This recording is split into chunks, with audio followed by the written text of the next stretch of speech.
कई बार क्या होता है कि टूरिस्ट आते हैं, उनको कई सुविधाएं नहीं मिल पाती हैं, जैसे बियर बार की सुविधा। बियर बार की, अरे ठीक बोल रहा हूँ, टूरिस्ट का जब है तो बियर बार उसमें कंपलसरी है। 5 साल में, पिछले 5 साल में पूरे गंदगी मचाने का काम किया गया है, कबाड़ करने का काम किया गया है और इल्लीगल काम उस सभी पर्यटन स्थल में पिछले 5 साल में हुए हैं। तो ये ओयो सेंटर किसके माध्यम से चलाए जा रहे थे सभी पर्यटन स्थलों, ये भी जांच का विषय है।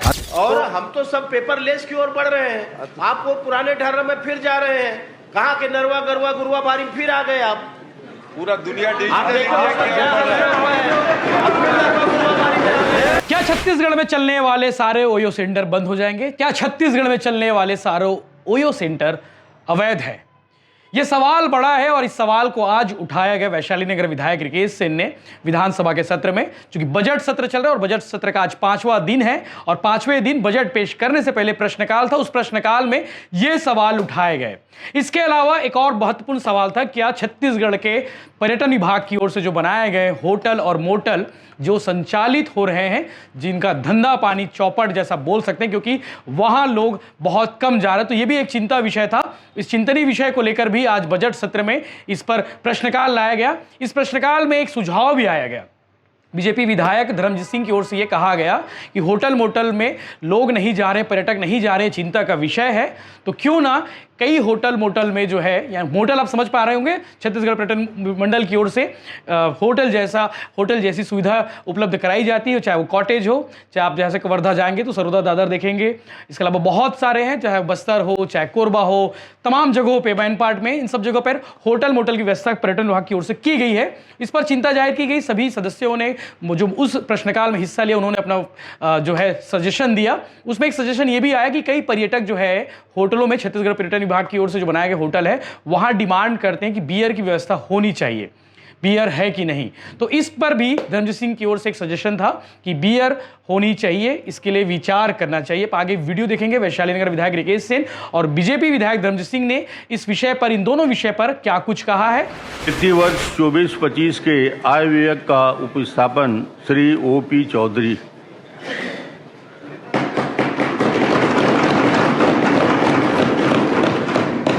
माननीय अध्यक्ष महोदय, मेरा व्यवस्था प्रश्न है, क्योंकि अभी तक के विधानसभा में इंस्ट्रूमेंट का प्रदर्शन या उसको देखकर पढ़ने की परंपरा नहीं रही है और न विधानसभा में इस प्रकार को कोई आदेश है।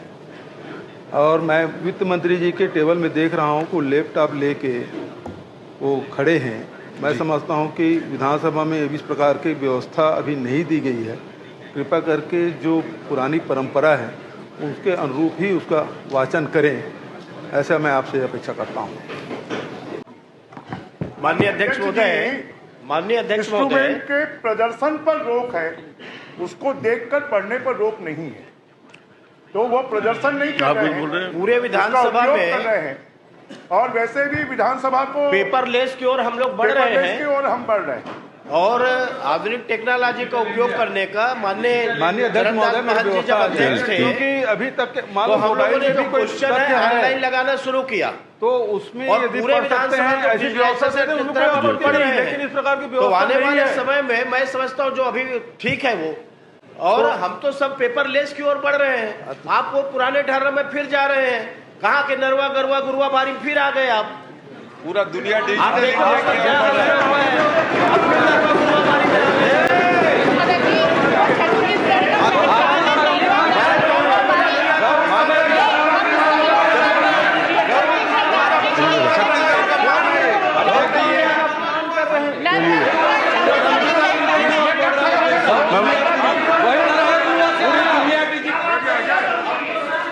छत्तीसगढ़ की संस्कृति का अपमान कर रहे हो,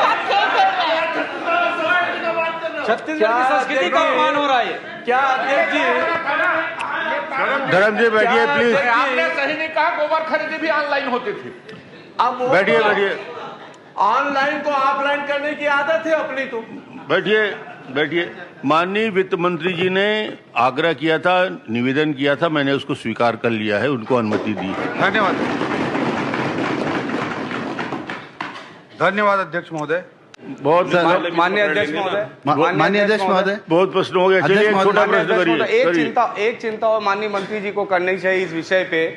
सरकार, इस पिछले सरकार में बिना अनुमति के, बिना राज्य शासन के कई जगह ओयो सेंटर का संचालन किया जा रहा था।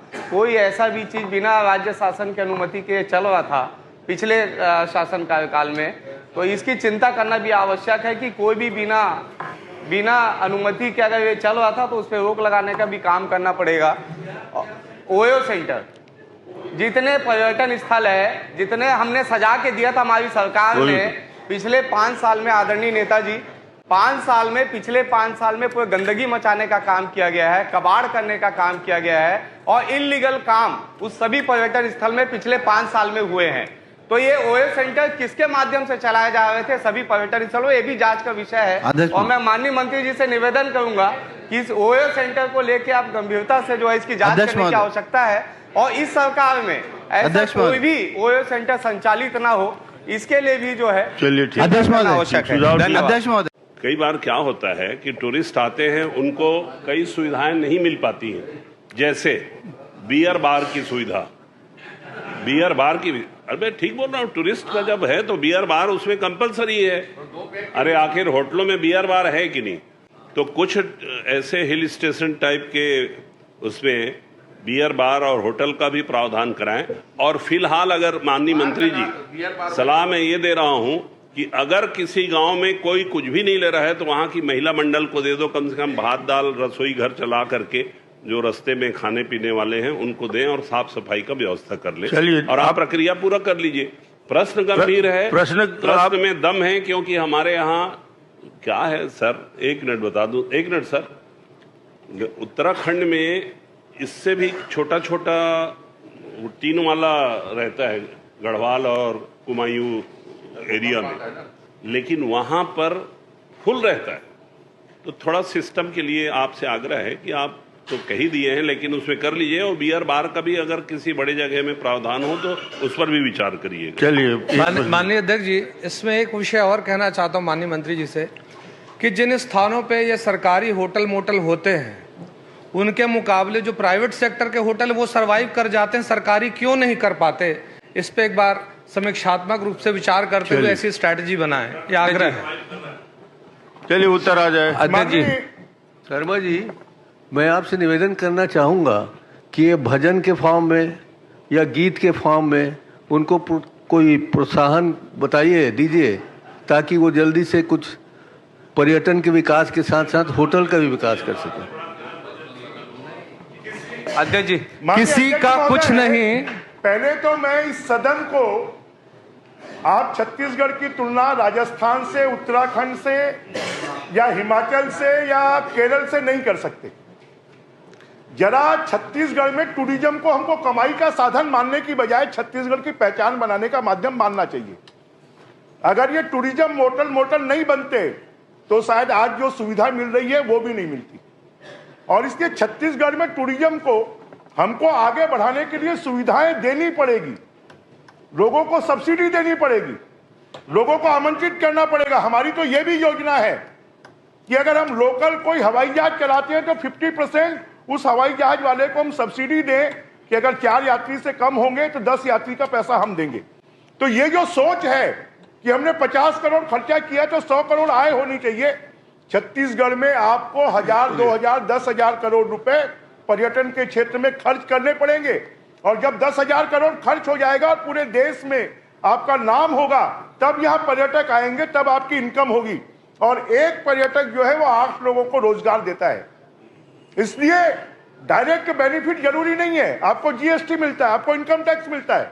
जो ये हमारी सोच है ना, उसी सोच ने, मैं ये आपको कहता हूं, हमारी सरकार के समय भी, आपकी सरकार के समय भी टूरिज्म को हमने पैसा कमाने का साधन मान लिया और इसलिए उसको डेवलपमेंट के लिए पैसा नहीं दिया और उसके कारण आज ये स्थिति है। टूरिज्म के बारे में हम जब तक ऐसी नीति नहीं बनाएंगे कि लोगों को आकर्षित करने के लिए क्या क्या इन्वेस्टमेंट करना चाहिए, इसलिए हमने प्राइवेट लोगों को लाना शुरू किया। और प्राइवेट लोग जब से आना शुरू हुए हैं तो हमारा खर्चा कम हुआ है और उन्होंने डेवलप करना शुरू किया है। आने वाले समय में हम ऐसी पॉलिसी बनाएंगे कि पीपीपी मॉडल पर प्राइवेट इन्वेस्टमेंट के माध्यम से हम छत्तीसगढ़ के टूरिज्म को एक पहचान दे सके, ये हमारी योजना है। और आने वाले 3 महीनों में आपको जो नई पर्यटन नीति है वो भी आपको यहाँ पर मोहन दिखाई जी देगी। माननीय संतुष्ट हैं आप? तो बस समाप्त करिए। नहीं, मैं संतुष्ट हूँ। एक सुझाव देना चाहता हूँ। चलिए सुझाव दीजिए। हाँ, माननीय मंत्री जी आप विद्वान हैं, आपने पर्यटन को खूब देश विदेश तक फैलाया, कहीं कुछ नहीं कहना है मुझे। मेरा एक सुझाव है, अगर पर्यटन नीति बना रहे हैं तो ये 42 के 42 में से 24 तो ठीक ठाक है, एक बस सर्किट बनाइए और उस बस सर्किट में यात्रियों को दिखाइए, जिनको जाना हो बस्तर जाए, कोंडागांव जाए, आपके कबीर धाम में रुकें, एक एक दिन का प्रोग्राम बनाते जाइए, दर्शन कराइए, तो ये जिंदा भी हो जाएगा, आपका मोटल भी चलेगा, होटल भी चलेगा। और जिसकी चिंता भैया को है, धर्मजीत को, उसको ये कह दीजिए जिसको पीना है घर से ले जाएं, वहाँ आप बियर बार मत दीजिएगा, ये मेरा निवेदन है। सर तो घर से ले जाए बोल रहे हैं। हाँ, नहीं तो वो सर। पुलिस वाले पकड़ लेंगे ना सर। चलिए, बहुत पुलिस वाले भी माननीय पकड़ अध्यक्ष लेंगे ना। महोदय, माननीय अध्यक्ष महोदय